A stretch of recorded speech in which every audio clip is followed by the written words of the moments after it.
Hello and welcome back to another edition of the GSMC College Football Podcast, presented to you by the GSMC Podcast Network on this Thursday, May 15th. I'm your host, Jake Daly. Got a good show for you today.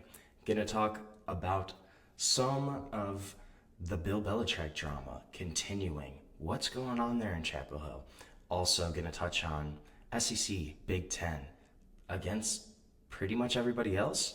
Kind of seems that way when we're talking about college football playoff and the future format. Gonna dive into that.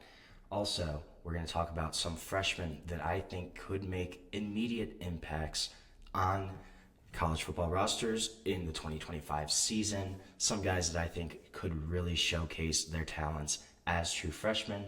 Then we're gonna get into, is Brett Bielema overlooked as the head coach at Illinois? Some of the stuff he's done has been super impressive. We're also going to finish off our ACC power rankings today, going with the top of the conference. Going to talk about those teams, those contenders who could be competing for the ACC championship, for a potential college football playoff berth and a college football playoff run. But before we get into any of that, I just want to remind everybody this show is all about you. We love hearing your comments, questions, insights, whatever you got. We want to hear it. We want to make this show as interactive, as exciting as possible. One way to do that is if you're on YouTube, you can use the super chat feature. All you have to do is click the $ at the bottom of the chat box, type in your message there. This ensures that your message gets on the air, gets read live. It's also just a great way to support our channel, support our show, support what we're trying to do here at GSMC. If you don't want to use super chat, that's not your thing, you can also go to GSMCPodcast.net to tip, donate, comment, question there as well. So, Bill Belichick, what's going on here in Chapel Hill? This has just been a really interesting situation overall. So, Belichick said reportedly he did address his team over his relationship with Jordon Hudson. He did say the media reaction, the social media fervor over their relationship isn't really an issue. When he went on SportsCenter earlier this week, he kind of said that this was really off to the side. It's a personal relationship, doesn't have anything to do with football. Now, this has been a continuing saga for Bill Belichick, for North Carolina, kind of a headache, honestly. Last week, there were reports that Jordon Hudson was banned from North Carolina athletic facilities, which the school came out emphatically denying. UNC athletic director Bubba Cunningham, he told ESPN on Tuesday this week that there had never been any push really to keep Hudson away from the athletic departments, from their facilities. And this is something that has kind of gone back and forth. We don't really know if she actually is banned, if she's not. Cunningham said that she's not a North Carolina employee. She's welcome as a guest in those facilities. So maybe, but this relationship has really just drawn a lot of attention, mostly negative, on Bill Belichick, on North Carolina, on that program. Her involvement in kind of shaping Belichick's personal brand or rebranding has really been put to the forefront, including when she interrupted the interview with CBS on Good Morning Sunday last month. He was asked a question about their personal relationship, about, hey, just how did you two meet, right? Pretty innocuous question, not something that should be a big deal. And if he just answered, yeah, we met on a plane ride, 2021, that's just kind of how we met, that's how our relationship started. That's a non-answer, right? That's a non-story. Okay, you move on from there. But she steps in that interview, says, we're not going to talk about this. And this goes from a non-story to something that you were kind of questioning of how much influence does she actually have over Bill Belichick? And also, last week, she participated in the Miss Maine beauty pageant, finished as second runner-up, didn't win, but Bill Belichick's right there in attendance the entire weekend at this pageant. Rather than being in Chapel Hill, rather than working with the football program that he was hired to run, he wasn't there. He was in Maine this past weekend. And this is a guy that Bill Belichick, right, doesn't really use social media. He is a guy that we have seen in the NFL. It's not really his type of thing. And he's also been the headliner at the ACC's meetings this week, their annual conference meetings. In terms of actual coaching, in terms of being in meetings, other coaches said that he's been super inquisitive, super professional during those meetings. Belichick himself said he's trying to be learning about the key differences between the college game, between the pro game, but that his goal still remains to make North Carolina, quote, the 33rd NFL team by implementing kind of a really pro-style NFL-type organizational method for UNC football.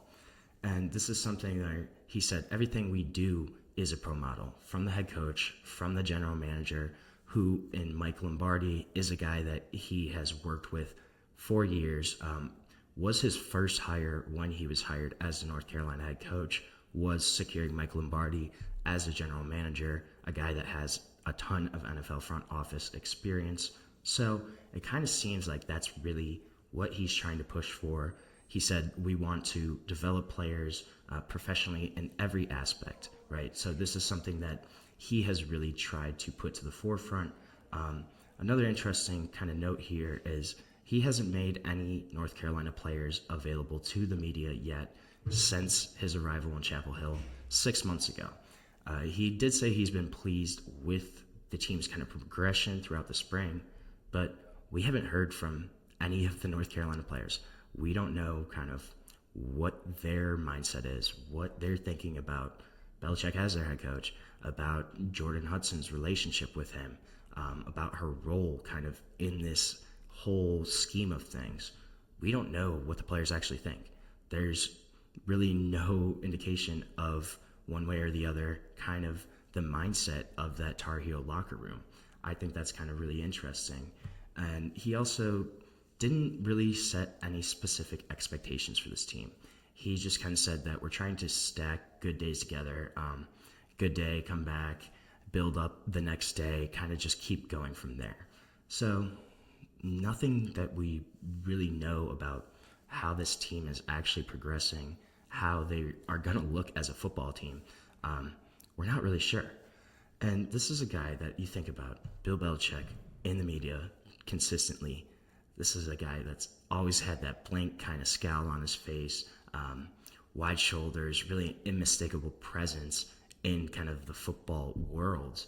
But his public image has definitely shifted over the past few weeks, over the past month or so, I would say.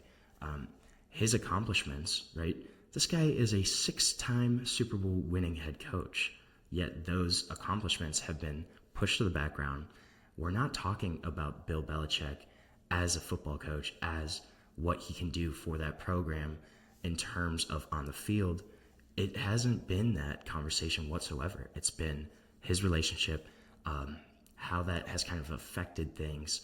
So there's really a lot more off the field drama than on the field information that we have. It kind of seems it's almost been like a reality show playing out in real time, both across social media and across television screens, right? Now he's gone on multiple interviews. Jordon Hudson has been in social media, posted multiple things just regarding this entire type of situation. And then there's also a CBS Sports article that came out earlier this week where they had one source that they quoted close to the North Carolina program. He said that there was a recent conversation with North Carolina athletics, with their officials there to really kind of taper down Hudson's public appearances, public involvement regarding Bill Belichick, regarding the UNC football program. This conversation also included concerns over some additional attention, right? Obviously, there has been a lot of additional attention that has just come from this whole situation. And if there are more high-profile kind of public appearances in the wake of that interview with CBS, and that's kind of been something that could continue to be shifting the public image of Bill Belichick, of this all-time great head coach, we're not talking about that. We're talking about his off-the-field life. It's something that's really interesting. It's really unique in terms of this guy is one of the best coaches ever. There's no question about that. But we're not talking about that. We're not talking about what he can do for them on the football field. This is something that's off-the-field distractions that could really play a role in how North Carolina kind of operates this year. Another kind of interesting tidbit with this whole conversation is the ACC meetings this week. They're in Amelia Island in Florida at the Ritz-Carlton there. So pretty swanky, a trip that a lot of families, significant others, they go on with their, the coaches, the athletic directors. They bring their families to this trip. But Jordon Hudson was not there. Bill Belichick came by himself. He had a couple team officials with him, but the girlfriend was not there. So this kind of meant that he wasn't greeted by, multiple reporters, photographers, as he was when he arrived at the pageant day in Maine last weekend. And then if you look at behind closed doors, Belichick was really vocal in meetings, it sounded like, particularly about NIL. He kind of explained the structure of NFL contracts and was asking questions about how the NIL kind of deals works. Now, here's another really interesting tidbit is in his contract, there is a clear caveat. There's a buyout clause. Currently, it's $10 million, but June 1st, that buyout clause drops from $10 million to only $1 million. And I think when they kind of put this in, it was more so if he, got an NFL offer to go back to the league, that would be kind of his easy out, right, of getting out of North Carolina. Now, could this be kind of a potential escape hatch for Bill Belichick to get out of this negative publicity? There's a lot of cracks in the foundation here right now. And Pablo Torres also came out reporting with that Jordon Hudson can't work for that program anymore. She can't be around it.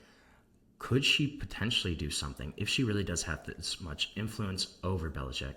Could she do something similar to the CBS interview where she goes, hey, we're fed up. We've had enough. We get up and walk out.